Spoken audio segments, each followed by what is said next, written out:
So my friends, we're up to episode 13 of my story Just Return. We were talking last night about how some research has been involved. This is one of the books also that I used, particularly to research about the birds. Also, some of the bird watching experiences are based on our own experiences. Kate and I love bird watching. For instance, Belle watching the kingfishers along the banks of the river just outside Salisbury in England was based on experiences Kate and I had doing exactly that. I have to apologise about my appearance tonight, unshaved. I have chronic fatigue syndrome and it seems to be especially bad at the moment. I don't use energy on things like shaving if I'm not going out of the house, because it just wastes energy that I can use for things that I need to do and things that I want to do. But I wouldn't be going out to the meeting like this or anything like that. So we left Gus and Belle looking for food, Gus explaining the ways to test it. We'll take up the story from there. Over the next 2 weeks, Gus and Belle had started to live off the forest. They'd explored the area that rose away from the river and in the process found the Brazil nuts that Belle had hoped for. Also, on one widely distributed plant, they'd found that the leaves were not unlike cabbage, and after thorough testing they were able to use this often and it had quite a pleasant taste. Gus had tested some black bean type plants and found them quite palatable and safe. They hadn't got a clue what they were. Also, while digging up another plant to try, Belle had found a plant that smelled like wild garlic. She reasoned that all of the alum family that she knew of were edible and they were also healthy eating, and Tess soon added these to the menu. And there were many of them in the area of the forest on the way to higher ground. Like all onions, they could be cooked. They also tasted beautifully. They were strong when they were raw, and they soon became part of the daily diet, boiled, roasted, raw and ever tasty. As the weeks went by, Gus became fairly adept at fishing, and they were soon established in that two kinds of fish were particularly good and safe to eat. One seemed to be some kind of bass, and the other one behaved like and tasted like trout. One evening, after an especially good meal of trout with Brazil nuts, cabbage-like plant, some small brown peas, some yellow berries and onion, they were enjoying a kind of coffee-like substance that Gus had invented, and he expressed his fears of flooding.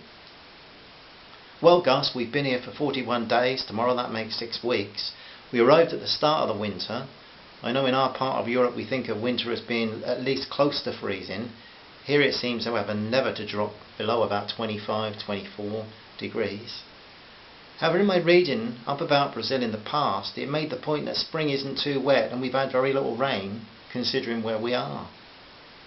Her words were true, but the next few days seemed to make her a liar, and Gus decided to move to higher ground.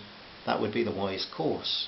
They had already established a suitable place as they explored further in search of food, and as they sought out birds for Belinda to record. Gus had come to enjoy her enthusiastic studies of everything that lived nearby, and he was learning much too. They'd also visited the river often to fish, and while Belle really couldn't get the hang of fly fishing at all and didn't really want to catch the fish anyway, she was always company for Gus, who'd become fairly expert at it. Of course, the river was rich with food, but Gus dreaded seeing and Belle longed to see a caiman alligator. But so far they'd been spared that pleasure or terror, respectively. Water wouldn't be a problem at the new site, because not far from it there was a rocky height of 20 metres, and from it speared forth a beautiful waterfall, and beneath it a pond deep enough to bathe in. At first Gus thought it would be a problem moving further from the river and the other original water source they'd used, but when they circled behind the clearing that would become their new home, they soon heard the sound of the falling water, and that was a clear indication that this was a suitable place. It took several journeys in very humid heat to move all that they owned, and both were very tired by the end of the day. They set up the tents and what they jokingly named the utility room between the tents near the forest, but in the clearing, as the evening closed over them at the campfire, they noticed that they could hear different noises from where they were before. More cicadas, less frogs, or at least that was how it seemed if Belle was interpreting the sounds correctly. This was a better place. Belinda could just about detect the noise of the waterfall, though Gus was unable to hear it from the campsite. The direction of the clear space in front of them gave a view of about 200 metres, only interrupted by some scraggy bushes and a patch of tall grass. Under the mosquito netting, the survivors enjoyed some nuts and laughed about the hard work of the day. It was the first day that Belle had not thought very much about Duncan, and not too much about her mother. As they sat there at the new location, Gus was feeling a new sense of contentment. It worried him a bit, but he honestly didn't care if they were never found. He tried to correct that thinking. He had nothing to go back to, but Belinda had her mother and her friends, and she had a career ahead of her. And though the death of Duncan must have been very much a sabotage to her future happiness, Gus knew that there must surely be some other young man who would enjoy spending his life with someone so beautiful and so vibrant as Belinda. To Gus, this could be a happy retirement here, but to Belle it could become like a trap, a prison that would rob her of all the things youth should allow. No family, no career, no friends, no husband, no children, nothing. As he looked out into the dense blackness of the jungle, he realised how empty his life was at home in England, yet here his life seemed so full. But he knew that for Belle he must hope for freedom from the forest, yet he knew that for him, even despite the snakes, freedom was the forest. If he died here it mattered very little, but what if she was left here alone? Just as on the plain he had hoped that Belle and Duncan would survive, now he was hoping for rescue, but felt no personal need for it at all. He wanted it for Belle.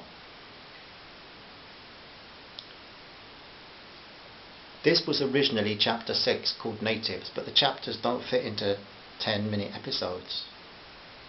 Belle stood up, straight, tense, unsure how to behave Gus, she said, and she took one step forward and stood with folded arms, choosing a strong but not aggressive posture. He told Belle to slowly go back a few paces, but she moved back one pace. Her heart was racing as the 7 brown bodies moved toward them. Some of them carried very long bows and an arrow in the breech, thought Gus, using the firearms equivalent to describe the way the bows were loaded. 3 of them had long pipes that Gus and Belle independently assumed to be some kind of blowpipes. Confidently they walked toward the white survivors. Belle, in any other circumstances, would have turned away, as they were all wearing the very minimum of covering, only a very small covering allowing for the slightest modesty. As they drew closer, 4 of the men moved away, 2 at each side, while the other 3 moved closer. Belle made eye contact with one of these 3, and she tried to read the expression, but couldn't be sure of the man's kind, cruel, or indifferent motives.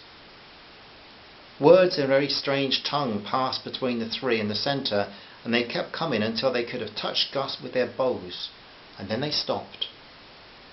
They just stood for nearly 2 minutes and said nothing. Gus just held his ground, hardly daring to breathe. He realised that he and his adoptive niece were completely at the mercy of these native men.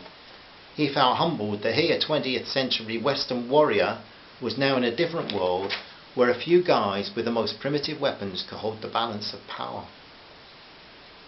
They could decide if they should live or if they should die. Gus knew that right here, right now, those arrows, or the tiny poison darts from the blowpipes, could be as deadly for them as any conventional or nuclear missile might be elsewhere. After studying them for those 2 minutes, the middleman of the 3 said something and all the other 6 joined in his laughter. Then he stepped forward. Belle thought her heart would jump out of her body. He put his bow on the ground at the side of his own feet, and then he reached out and touched Gus on the cheek with his index finger, in much the same way one might touch a dog or a cat to see if it's friendly. He stroked Gus's face. Of course, Gus had given up shaving, and the man's finger was touching the neat beard of the German.